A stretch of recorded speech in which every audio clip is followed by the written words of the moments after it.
We have to say farewell to Chinese Premier Li Keqiang.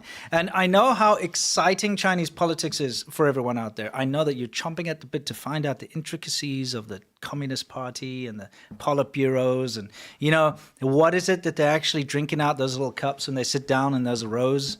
And these boring... No, I'm kidding. But Seamilk is very well versed in all this stuff. He's going to do his best. You are going to do your best to make it entertaining. I'm not going to make it entertaining. I'm going to make it quick and factual and very important. Yes, that's what I mean. Yes. And not in a disrespectful way. Because, look, at the end of the day, this poor guy kicked the bucket and he's a very important person and for China. And unfortunately, was probably the best hope for China moving forward. Absolutely. Anyway, take it away. So Li Keqiang was second in command to Xi Jinping, right? And actually, he was the favorite. So you remember Hu Jintao, the previous leader before Xi Jinping? Yeah. He was the favorite to take over from that. And the reason is he was great at mobilizing China's economy. What do we know about China? Modern China is that it grew super fast, right? After the kind of, as you say, the boot was taken off the head of the Chinese people. And they were allowed to engage with the rest of the world, with the rest of the world and attract foreign investment and start their own business as private enterprise. Yeah. Li Keqiang was a big supporter of this, and he was a big supporter of reform. And one of his biggest features was transparency. Li Keqiang was famous for being honest about what was happening in China, and that went against all of the grain within the CCP. Because what the CCP cares about first and foremost is to retain and hold on to power. Yeah. Facades. So, when he died, he's, by the way, supposed to be in power for 2 more years, but was forced to retire. I wonder what happened there. Yeah. It was kind of a shock. And a lot of people within China, I would say the majority of people within China like Li Keqiang a whole great deal. Yes. And that's because of his reformist policies, right? Now, there's something really important that I wanted to point out, and maybe you can play some of this. Okay. The reason Li Keqiang is so important is because China, under his rule, or at least his secondary guidance, could have been a very, very different place. It could have been a wildly different place. It could have been a country that we were still in, and it could have been a country that was still positively interfacing with the rest of the world, because that is what he wanted. Yes. He was very in favor of pro-U.S. relations. He was very friendly with the U.S. He was very friendly with any country that was offering China economic opportunities in both directions. Yeah. He was even controversial enough in some ways to, within China and Chinese tradition, to be able to listen to people when they were talking about societal issues, even such things that China will refuse to talk about, like LGBT issues, right? Sure. This guy was way more progressive than anyone in the party, right? And he was really high up in the ladder. Yeah. You could even say that a lot of China's modern success could be attributed to him carrying dung-type policies throughout the era, right? So this is one of my favorite quotes from him, and this just shows you the transparency that Chinese people I'll get us out of there. What did he have to say? You can read it. Okay, some expressed their gratitude for Mr. Li's honesty when, at a news conference in 2020, he noted that China might be the world's second biggest economy, but there were 600 million people with a monthly income of $150.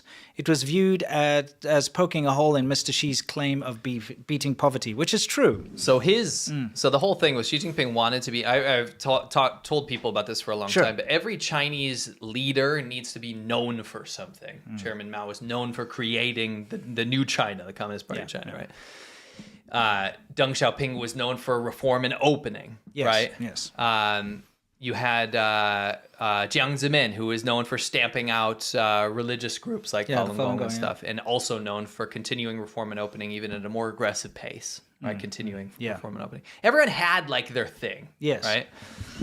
Hu Jintao is always seen as a leader where he didn't necessarily have a massive thing. He has things like on paper and stuff, but he kind of just kept things going. And Xi Jinping didn't want to be that guy. He wanted to have something. He's got to have the thing. Yeah. He needs the thing. And his thing was lifting 800 million people out of poverty or whatever it was. And everybody keeps going on about it, especially like China shills and people that are sycophants for the CCP will constantly tell you, but China raised all these people out of poverty. But because that's the mandate from the government's propaganda bureau. But it's not true. That, like, if you live in China and you travel around China, people are still in poverty. A huge percentage of the population outside of the big cities are living in abject poverty. And he didn't try to hide that fact, as you can see, because $150 a month, he said 600 million people. you know, that's a huge chunk of the population. I mean, from my own experience and your experience, it's kind of a half and half situation, I'd say. Half of the country's still pretty poor. Yeah. You know, just get out of the cities and everyone's living in it's kind of like medieval times almost. bad. Yeah. Yeah. It's very bad. But he was transparent about it, you know? Yeah, and that's how you reform. That's how you continue these reforms, right? And he was famous for something very, very interesting. Do you know what he said? What? Well, go back to him real quick before Okay. we talk about what, you know, how this could be a Sure. little more nefarious. Sure. Li Keqiang was famous for using his something was called the Li Keqiang index, and that flew in the face of how China measures its GDP and its economic success. Right. The only thing that keeps China relevant on the world stage is that it's the fastest grower in the world, right? It's the fastest attractor of investment. GDP keeps going up Yeah. and the economy keeps soaring and blah, You gotta blah, have blah. it. You gotta have it if you're gonna be the Chinese government. It's the only thing that keeps them afloat. It's the only thing that keeps the people satiated. Yeah. Because the people were promised, hey, if I hand over all of my rights, at least I can get some money. Yeah. Right? At least prosperity. Prosperity. If you don't deliver on that last part, then what are you doing? Yeah. Right. What is the role of the government at that Sure. point? You have like one of the worst, most overbearing, like 194 out of 197 in the world ranked for freedom index. Sure. Right. Sure. If you're in that situation, you're probably going to look at your government and be like, what am I doing living here, right? Yeah. So Li Keqiang thought it's better to be transparent about this, and if the government's going to lie about GDP figures, I'm going to come up with my own index. So Sure. he used things like electricity consumption, and he used railway cargo volume and loans just distributed by banks instead of the top official figures that Sure. were put out by the whatever metrics department.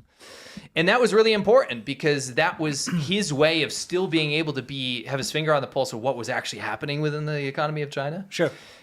Using his figures, and this is crazy, but using his figures, it is speculated that China's growth, their big boom of growth, actually stopped in 2013.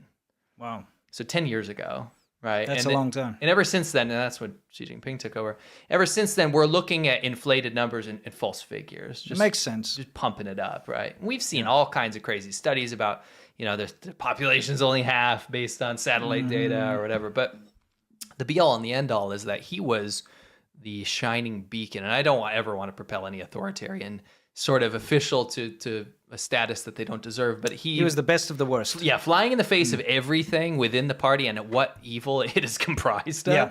He was great. Yeah, he was the best of the worst. Yeah. Now, it's been kind of rough recently. Because if we look at, you have situations like this. This was speculated as to be a nefarious thing. Hu Jintao was removed.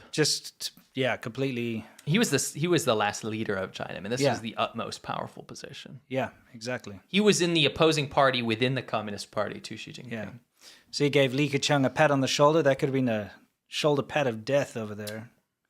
There's a lot of speculation you could have. This wolf warrior guy, as we all know, Zhao Lijian. In fact, he's part of one of our sound bites over here. Okay, he's that famous that he made it onto our show as a sound bite. He also got completely kind of pushed out of the way too. Yeah, what does he do now? He draws markers in the ocean. Yeah, he goes and paints. They have markers that basically say how many meters or whatever. He goes and he fills in the markers paint to refresh them. That's what he's doing now. Yeah. That's from being like the top. They called it a lateral promotion. I think that was a demotion, dude. Lateral promotion from being the most powerful spokesperson to the outside world. He was the foreign ministry spokesman. Yeah, he was the face of China to going to paint the markers. It's basically if you were given a job, mile markers along the highway, to go there and fill in the numbers with paint. That's what he's doing now. That's what he does. Yes. He probably enjoys it more than this, to be honest. Yeah. I would. Yeah. Chill out and paint some markers, Anyway, he got... he was moved. Xi Jinping has been brutal. He's used this anti-corruption campaign and tiger hunts, as they call them in China, to get rid of any opposition. So when you've got someone like Li Keqiang who's telling the truth about China, we can only speculate that perhaps his heart attack was the result of, perhaps... It was perhaps sped up a little bit. We don't know. Yeah. We don't know. That's just speculation. As I said, speculate. You can speculate. You can speculate, but you could also just say that there's a trend, right? Yes. And we can, in whether it was nefarious or not, the trend, it still ends up with the same outcome. Yeah, like right? Foreign Minister Qi Jinping also. Yeah, talk about it. I mean, pause it there. Yeah. This is not the foreign ministry spokesman. This is the minister. foreign minister. Yeah. He's actually buddy with Xi Jinping's clan. Yeah. He was brought back, right? Yeah. And foreign minister Qi Jinping has now been removed. We don't even know where he is. No, nobody knows where he is. There was all this scandal about him having a mistress in America or whatever, this nonsense. But he was just taken out. A bunch of top generals have just been completely disappeared too and demoted or taken out. Xi Jinping's kind of on the warpath, getting rid of anyone that just maybe says the wrong thing or, doesn't completely agree with him. And who better to get rid of than Li Keqiang? Is probably his biggest enemy, public enemy. Yeah, in a way. It's the only person... Ideologically opposite. Yeah, it's the only person who's contradicting him in public. Yes. Yeah. All right, so... Because he's right. Yeah, he's right. You know what I mean? That's why, they need elite nuclear force leaders of the PLA have been replaced, purged and replaced. So that's why it's easy to speculate and say, look, sure, it's probably a natural heart attack, but at the same time, it would be very beneficial for Xi Jinping for him to have a natural heart attack. Oh yeah. I mean, this only plays out in the favor, right? There's a lot of weird. It's too weird, like the way that he operates, and it's almost like, like I said, if it's speculative, it doesn't even matter. The outcome's the same. Yes, the power's been removed. Yes, so now there's nobody to oppose Xi Jinping's brutal, march forward. No, and we can only guess who's next. Yeah, you know what I mean.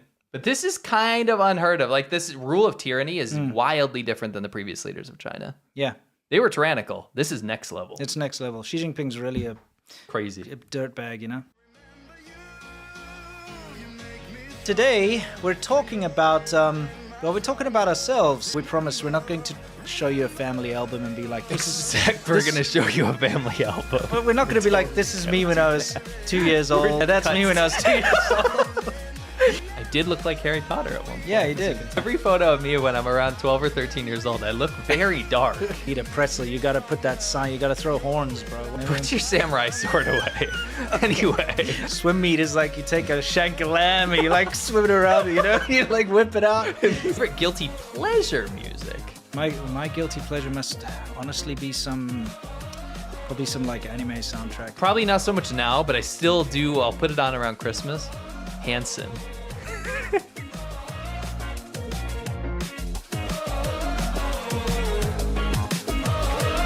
When I close my eyes, I can almost see it. When I take a breath, you fill up my lungs.